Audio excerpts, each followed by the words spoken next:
कि समानता को बढ़ावा देने वाले जिस यूजीसी रेगुलेशन 2026 को सर्वोच्च न्यायालय के निर्देश, उसमें एकाएक 2 दिन के किसी एक समाज के प्रोटेस्ट के बाद तो सर्वोच्च न्यायालय ने स्वतः संज्ञान लेते हुए अविलंब बैन क्यों लगा दिया? क्योंकि अगर इस रेगुलेशन में खामियां हैं तो धारा 370 भी इस देश में रातों रात लागू हुआ।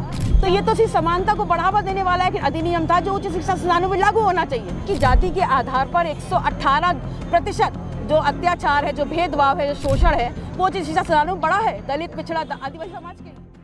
नमस्कार, मैं हूं महक और आप देख रहे हैं अनादि टीवी। ओबीसी समाज की एक बेटी, कुर्मी समाज की शान जब सड़क पर सियासत करती है, जब पुलिस से सीधे टकराती है तो चर्चाएं अपने आप तेज हो जाती हैं। एक बार फिर वही चेहरा सुर्खियों में है। हम बात कर रहे हैं पल्लवी पटेल की। यूजीसी को लेकर देश भर में चल रहे विवाद के बीच पल्लवी पटेल सड़क पर उतरती हैं। यूजीसी रेगुलेशन 2026 के समर्थन में मार्च निकालती हैं। समर्थकों के साथ नारेबाजी होती है, पुलिस बैरिकेडिंग करती है, रास्ता रोका जाता है और फिर वही टकराव, वही हंगामा। वायरल तस्वीरों में देखा गया कि पुलिस उन्हें जबरन गाड़ी में बैठा रही है। आरोप लगा कि उनकी चोटी पकड़कर खींचा गया। इस एक्शन के बाद सोशल मीडिया पर पुलिस की कार्रवाई पर सवाल उठने लगे हैं। लोगों ने इसे बर्बरता बताया। पल्लवी को डिटेन कर इको गार्डन ले जाया गया, लेकिन ये पहली बार नहीं है जब पल्लवी पटेल सड़क पर इस तेवर में दिखी हूं। वाराणसी का मामला याद कीजिए। पल्लवी पटेल समाज के हेमंत पटेल की हत्या के बाद इंसाफ की मांग को लेकर पल्लवी पटेल बैरिकेडिंग पर चढ़ गई थी। पुलिस रोकती रही लेकिन वो नहीं रुकी। सांसद कार्यालय घेरने जा रही थी। वो तस्वीरें भी खूब वायरल हुई थी। फतेहपुर का केस भी चर्चा में रहा। पीड़ित परिवार से मिलने जा रही पल्लवी को रोकने के लिए पुलिस ने बॉर्डर सील कर दिया, नाकाबंदी कर दी, लेकिन पल्लवी ने रास्ता बदला, मुंह ढककर बाइक पर बैठी, करीब 22 किलोमीटर तक सफर कर सीधे पीड़ित परिवार के घर पहुंच गई। पुलिस को भनक तक नहीं लगी। वहां पहुंचकर अधिकारियों को फटकार भी लगाई। यही ग्राउंड पॉलिटिक्स उनकी पहचान बन गई। अगर सियासी सफर देखें तो 2022 चुनाव टर्निंग पॉइंट रहा। सपा के सिंबल पर कौशांबी की सिराथू सीट से मैदान में उतरी।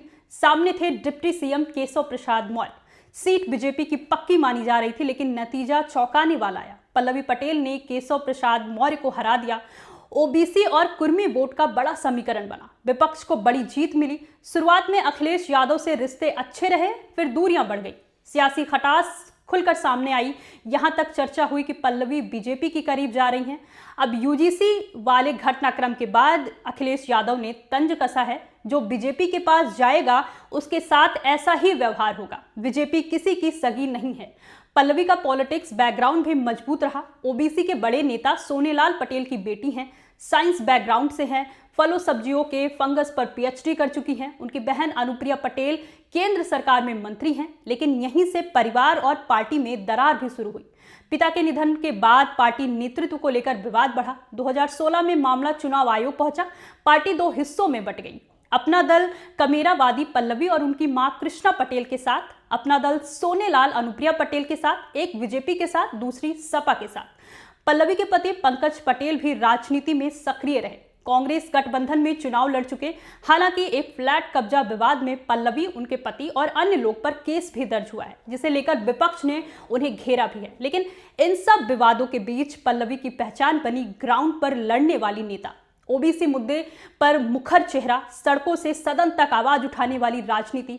अब बड़ा सवाल यही है कि क्या कुर्मी और ओबीसी पॉलिटिक्स में पल्लवी पटेल अनुप्रिया पटेल से बड़ी लीडर बन पाएंगी? क्या उनका आक्रामक ग्राउंड स्टाइल उन्हें यूपी की बड़ी सियासत में मजबूत जगह दिलाएगा? आपकी राय क्या है? कमेंट बॉक्स में जरूर बताएं।